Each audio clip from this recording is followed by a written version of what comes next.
Today we are going to learn The Man Who Planted Trees by Jean Giono. আজকে আমরা পড়ব 8th এবং 9th paragraph 119 page. কত নম্বর পেজে আছে? 119 পাতাতে আছে। 8th এবং 9th প্যারাগ্রাফ পড়ব। Before going out the next day, he soaked in a bucket of water the acorns that he had so carefully chosen and counted. Before going out, before মানে হচ্ছে আগে, going out বাইরে যাওয়ার আগে, the next day পরের দিন বাইরে যাওয়ার আগে, he soaked মানে হচ্ছে ভেজানো, he soaked তিনি ভিজিয়ে নিয়েছিলেন, in a bucket একটি বালতির মধ্যে, bucket of water বালতির জলের মধ্যে, the acorns ওক গাছের ফলগুলোকে, that he had so carefully chosen যেগুলোকে তিনি খুব যত্ন সহকারে, chosen মানে বাছাই করেছিলেন, and counted এবং সেগুলোকে গুণে রেখেছিলেন। He carried an iron rod too. তিনি ক্যারি মানে হচ্ছে বহন করা, তিনি বয়ে নিয়ে গিয়েছিলেন একটি লোহার রড সাথে, as a walking stick যেন একটি হাতে ধরে নিয়ে যাওয়া বা ঠেস দেওয়ার মতো ওয়াকিং স্টিক অর্থাৎ হাঁটার জন্য লাঠি হিসাবে তিনি সেটাকে নিয়ে গিয়েছিলেন, walking stick. He invited me to come along with him. He invited me তিনি আমাকে আমন্ত্রণ জানিয়েছিলেন, to come along with him তার সাথে যাওয়ার জন্য। এই প্যারাগ্রাফে আমরা মেন ওয়ার্ডগুলো আন্ডারলাইন করব এবার। বিফোর মানে হচ্ছে আগে, গোয়িং আউট মানে বাইরে যাওয়ার, নেক্সট ডে পরের দিন, সোক মানে হচ্ছে ভেজানো, সোকড ভিজিয়ে নেওয়া, বাকেট মানে হচ্ছে বালতি, অ্যাকর্নস মানে হচ্ছে ওক গাছের ফল, কেয়ারফুলি মানে হচ্ছে যত্ন সহকারে, চুজ মানে হচ্ছে বাছাই করা, চুজেন বাছাই করে নেওয়া হয়েছিল, কাউন্টেড মানে হচ্ছে গোনা, কাউন্টেড যেগুলো গোনা হয়ে গিয়েছিল, ক্যারি মানে হচ্ছে বহন করা বা বয়ে নিয়ে যাওয়া, ওয়াকিং মানে হাঁটার জন্য, স্টিক মানে হচ্ছে ছড়ি বা লাঠি,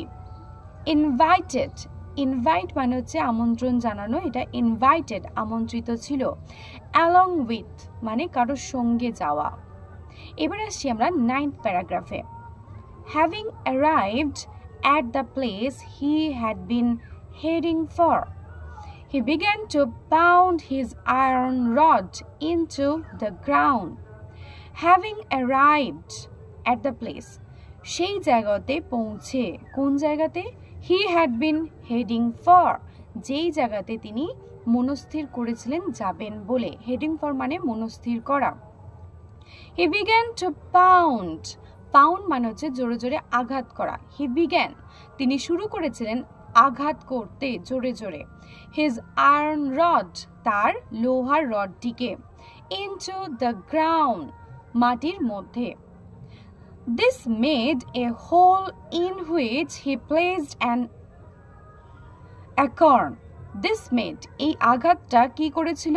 a hole তৈরি করেছিল, made মানে তৈরি করেছিল, a hole একটি গর্ত, in which যার মধ্যে he placed তিনি রেখেছিলেন an acorn একটি ওক গাছের ফল, and covered over the hole again এবং ঢাকা দিয়ে দিয়েছিলেন, covered the hole again hole মানে হচ্ছে গর্ত, এবং ঢেকে দিয়েছিলেন সেই গর্তটিকে আবার, অর্থাৎ যে রড দিয়ে গর্তটা করেছিলেন সেই গর্তটাকে আবার ঢেকে দিয়েছিলেন ওক গাছের বীজ রাখার পর।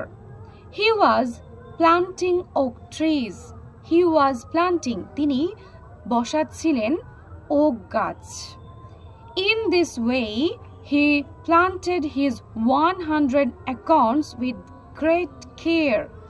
in this way এইভাবে হি প্লান্টেড তিনি বসিয়েছিলেন বা লাগিয়েছিলেন হিজ 100 acorns তার ওই 100 ওক গাছের ফলগুলিকে উইথ গ্রেট কেয়ার গভীর মনোযোগের সাথে গভীর যত্নের সাথে কেয়ার মানে হচ্ছে যত্ন খুব যত্নের সাথে তিনি তার 100 ওক গাছের ফলগুলিকে লাগিয়েছিলেন এবার আসি আমরা 9 প্যারাগ্রাফের মেন ওয়ার্ডগুলোকে হ্যাভিং অ্যারাইভড মানে সেই জায়গাতে উপস্থিত হয়ে অ্যারাইভড উপস্থিত হয়ে পৌঁছিয়ে